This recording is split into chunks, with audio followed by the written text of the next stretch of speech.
Hey, what's going on? Erik here at Texas Barndominiums. As you can see, we're back at Barndo 214. This is a two-story Barndo, so it's 20 feet tall.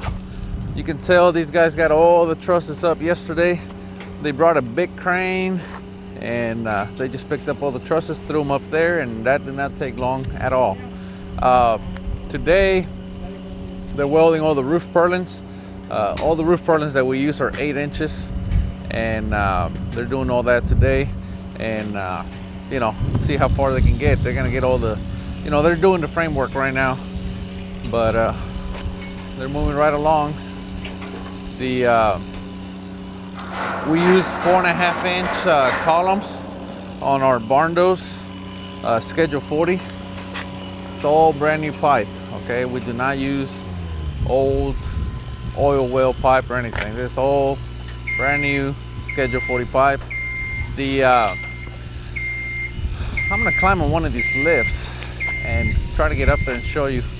Maybe Daniel can see it from here, how the way they notch the pipe.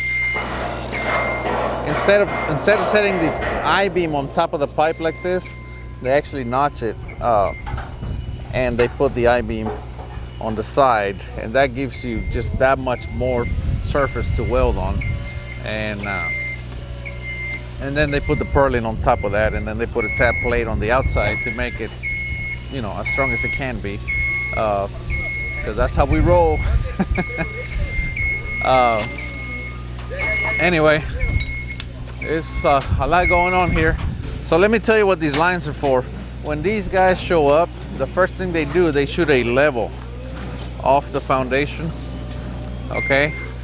And they put a line on every pipe. These lines are level to each other. All the pipes have this line, okay? And they work off of this line, this level right here. That way, if there's any inconsistencies in the concrete or anything, they don't have to worry about it. This line is level, and they pull all their measurements off of this line. So when they're doing their cuts up there, anything else is off of that line, okay? So if you're doing your own, establish your level and then work off of that line. Okay, so what you can see here in the background is he is grinding all the kind of high spots or anything on the sides of the forms. The reason for that is after we cut off the cables for the post tensions, we come back and we plaster the entire slab all the way on the perimeter so that it looks good. I have a lot of pet peeves. Another one that I have is when guys or contractors do foundations and they don't plaster the slab, you know, the side of it, to give it a sand coat, make it look good. To me, it does not look finished until you do that. So we do it on all of our slabs, and this is what he's doing right now. He's just making sure that if there's any, you know, for example, any stones, any rock, any irregularities, he'll shave them off. And then the other guys behind them, they're plastering the slab, and you'll see what it looks like when it's done. It just looks much better. It looks finished. So you can tell right here what it looks like after he kind of gives it a quick pass with the grinder and the disc, the diamond disc, just to kind of smooth it out some. Again, just to make it flat.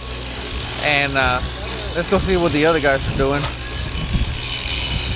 Okay, Daniel, is it still rolling? Okay, Daniel hasn't been in construction.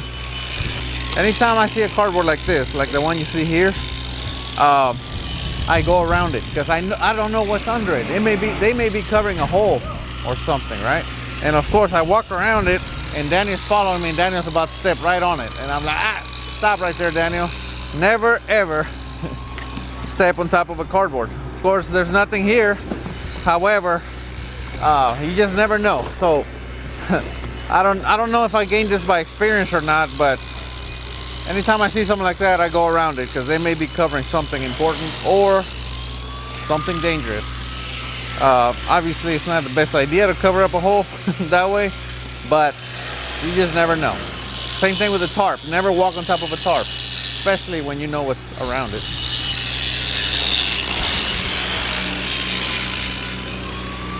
All right, so you can see right here, this is what it looks like after it's done. Of course, right now it's not dry yet, but it just looks much better. And once it dries, it's gonna blend in with the color, and it's just gonna look like it's supposed to, in my opinion. Okay, so I'm up here on top of the lift because I want to show you how these guys weld these I-beams to the pipes.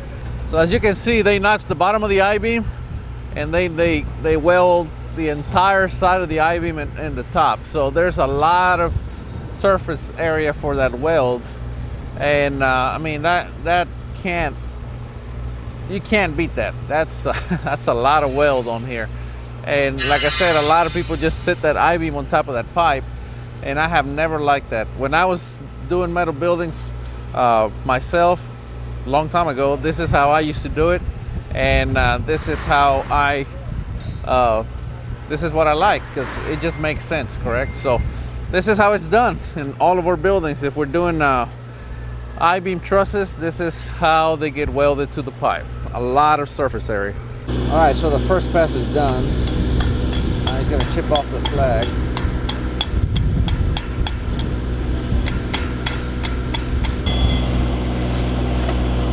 So if you noticed, on the first pass, he was hugging the plate. He was staying low to the plate, and then just got pretty much the bottom of the pipe, but mainly the plate. Now he's gonna tie it in the rest of the way.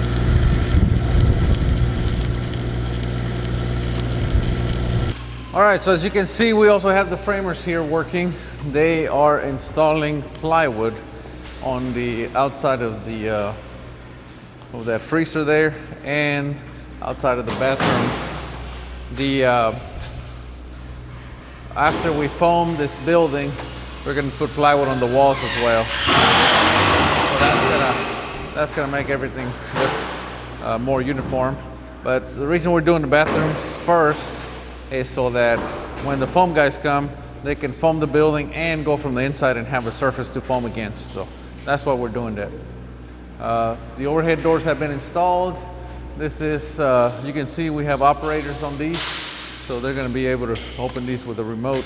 The operators that we use LiftMaster, and they are mounted on the wall on the side of the overhead door. These are super quiet, super good, super strong. So I think they're also Wi-Fi enabled and all the good stuff. So you can actually open your door from anywhere in the world. I guess that's a good thing.